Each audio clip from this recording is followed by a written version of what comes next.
Ever wondered how airbags work?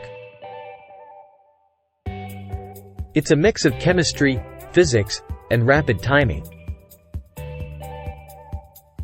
When a car crashes, sensors detect a sudden stop. In milliseconds, a chemical reaction fills the airbag with nitrogen gas, causing it to inflate. This soft cushion deploys faster than a blink, providing a barrier between you and the dashboard. Without airbags, the risk of injury during a collision significantly rises. They're designed to work with seatbelts, ensuring maximum protection. So, the next time you're in your car, remember, there's incredible science working to keep you safe.